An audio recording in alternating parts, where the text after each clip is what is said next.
हाँ तो प्रिंसिपल साहब आप क्या कह रहे थे कि इसका लड़का फर्स्ट किया है स्कूल में, तो इनका लड़का है कहाँ जो फर्स्ट किया है? अरे जज साहब आपके सामने ही बैठा है वो काला कद्दू। काला कद्दू? हम कैसे पहचानेंगे काला कद्दू कौन है? हमारा रिश्तेदार थोड़ी ना है जी। अरे जज साहब वो जो काला कलूठा बच्चा नहीं है वही तो है। ओह तो तुम हो काला कद्दू जो फर्स्ट किए हो। आओ विटनेस बॉक्स पे आओ। तो बताओ तुम अपना स्कूल में फर्स्ट किए हो? हाँ जज साहब हम ही फर्स्ट किए हैं क्लास में। अच्छा अच्छा बधाई हो बेटा, तुम क्लास में फर्स्ट किए हो। लेकिन हम भी देखना चाहते हैं कि तुम फर्स्ट कैसे किए हो। हाँ तो बताओ, अगर एक पाव भिंडी 25 रुपया का है तो 10 पाव भिंडी कितने रुपए का होगा? अरे जज साहब इस सवाल के लिए तो पहले हमको ये जोड़ना पड़ेगा ना कि 10 पाव भिंडी कितना केजी होगा। अरे हाँ तो जोड़ना तो पड़ेगा ही, सवाल किए है तो जोड़ के ही ना बताओगे। अरे जज साहब ये बहुत कठिन सवाल है, इसका उत्तर हमको नहीं पता है और हमको तो लगता है इसका उत्तर प्रिंसिपल साहब को भी नहीं पता होगा। ओ प्रिंसिपल साहब, ऐसा बच्चा लोग फर्स्ट करता है आपका स्कूल में? कैसे पढ़ाते हैं आप अपना बच्चा को? सिर्फ रटना सिखाए है कि समझना भी सिखाए है? जो बच्चा रट के पढ़ाई करता है ना वो तोता बन जाता है, पोपट पोपट। लेकिन जो समझ के पढ़ाई करता है वो कामयाब इंसान बन जाता है। रे बाबू ये बताओ तुमको मैथमेटिक्स में कितना नंबर मिला था? अरे जज साहब 100 में 100 मिला था और इससे ऊपर कोई नंबर ही नहीं था तो हमको मिलता क्या? अगर कोई नंबर होता तो वो भी हम ही को मिल जाता। अरे हम तुम्हारा कॉपी चेक किए होते ना तो 0 भी नहीं देते तुमको, गधा कहीं का। इतना तो सवाल आता नहीं है, तुमको 100 में 100 मैथमेटिक्स में मिल गया।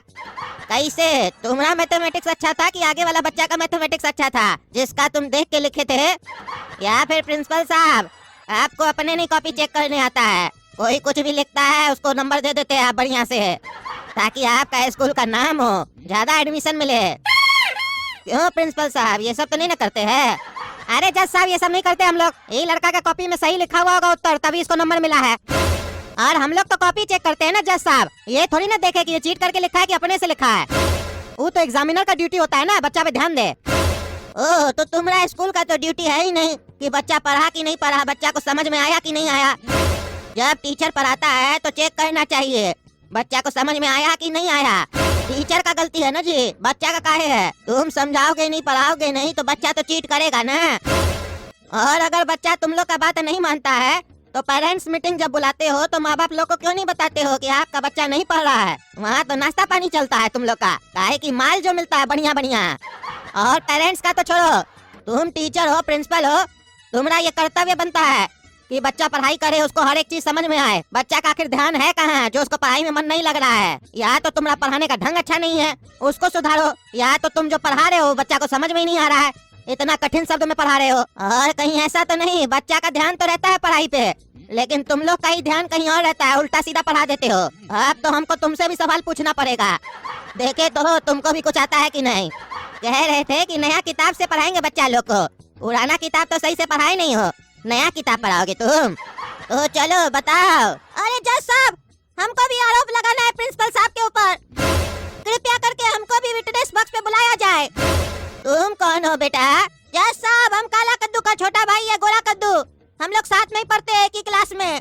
ठीक है बेटा आओ विटनेस बॉक्स पे आओ और बोलो क्या तकलीफ है तुमको, क्या आरोप है तुम्हारा? जज साहब हम दोनों भाई साथ में एग्जाम दिए थे, काला कद्दू से अच्छा हम लिख के आए थे कॉपी में, बल्कि पूरे क्लास में सबसे अच्छा हम ही लिखे थे। उसके बाद भी हमको क्लास में सबसे कम नंबर मिला और काला कद्दू को सबसे ज्यादा नंबर मिला, जबकि ये क्लास में चीटिंग करके लिखा है एक एक चीज। टीचर को भी ये बात मालूम था, वो खुद अपने मुंह से बोले थे काला कद्दू चीटिंग करके लिखा है। उसके बाद भी काला कद्दू को फर्स्ट कर दिया गया जज साहब। हम कहते रह गए टीचर को कि सर कॉपी फिर से जांच करवाया जाए, हम एक एक उत्तर सही से लिखे थे, लेकिन कोई मेरा बात को नहीं माना और मेरे पापा हमरा पिटाई किए घर पे जबरदस्ती। हमको बोले तुम सुअर है, बताइए हम आपको सुअर लगते हैं? हमको सुअर कहा गया।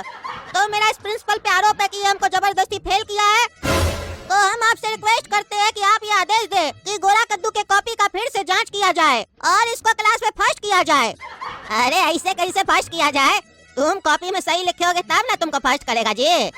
और एक बात बताओ जी, तुम बोले तुम क्लास में सबसे अच्छा लिखे, काला कद्दू से भी अच्छा लिखे, क्लास में सब बच्चा से अच्छा लिखे, तो एग्जाम में तुम्हारा नजर तुम्हारी कॉपी पे था या बाकी सबका कॉपी पे था? कहीं बाकी सबका कॉपी देखते देखते अपना कॉपी में लिखना ही तो नहीं भूल गए थे तुम? नहीं नहीं जज साहब, हमको पूरा याद है, हम एक एक उत्तर अपने से लिखे थे, सही सही लिखे थे। कृपया करके हमारे कॉपी को जांच करवाया जाए। और यकीन मानिए जज साहब, हम जो उत्तर लिखे थे वो उत्तर आज तक कोई नहीं लिखा होगा।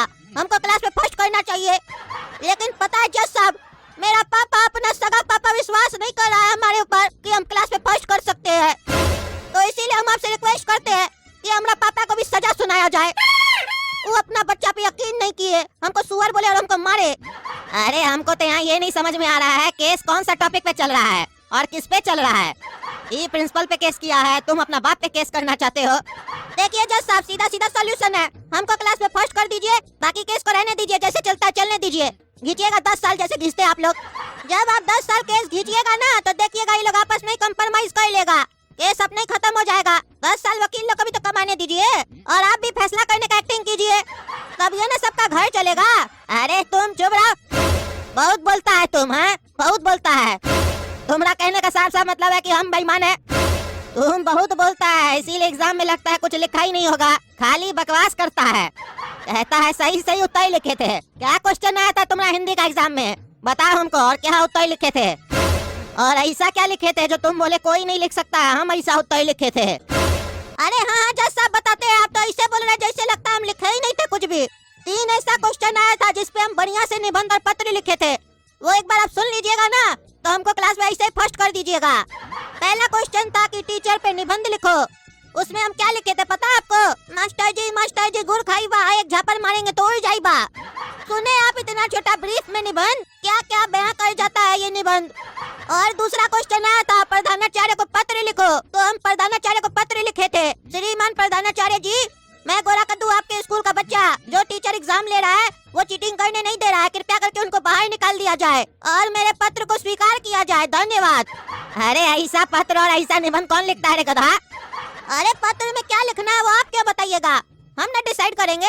हमारा पत्र है तो हम ना डिसाइड करेंगे हमको क्या लिख के भेजना है सामने वाला को। अब उसमें भी आप बताइएगा ये लिखना चाहिए, हमको जो तकलीफ है वो हम लिखेंगे। और सब बच्चा तो याद किया हुआ, जो टीचर बताया था वही चीज लिख दिया, वो अपना प्रॉब्लम कहाँ बताया। और अभी थोड़ा देर पहले आप ही बोले जो रट के पढ़ता है वो तोता बन जाता है, इसीलिए हम रटते नहीं है, अपने से लिखते हैं। क्वेश्चन के ऊपर लिखा भी रहता है, अपना भाषा में लिखे। और तीसरा क्वेश्चन तो सुनिए क्या आया था। क्वेश्चन था कद्दूपुर का कोर्ट पे निबंध लिखो। ओह, कोर्ट के बारे में भी आया था, तो क्या लिखे बेटा तुम? हम उसमें ऐसा आंसर लिखे कि लोग अगर उस चीज को मान ले तो उसको कभी कोर्ट आने का जरूरत ही न पड़े। हम उसमें लिखे जीवन में अगर कभी भी कोई भी प्रॉब्लम हो जाए तो आपस में बैठ के ही सुलझा लो, कभी कोर्ट मत जाओ, क्योंकि वहाँ जाके पैसा और समय दोनों गवाओगे और आखिर में जाके फैसला खुद ही को करना पड़ेगा। तो बताइए जज साहब, कितना अच्छा हम सीख दिए अपना उत्तर के जरिए। हमको फर्स्ट करना चाहिए था कि नहीं चाहिए था? ये लोग तो टीचर लोग जो बताता है किताब में लिखा रहता है वही पढ़ के बताता है, हम तो प्रैक्टिकल लिखते हैं कोई भी चीज को।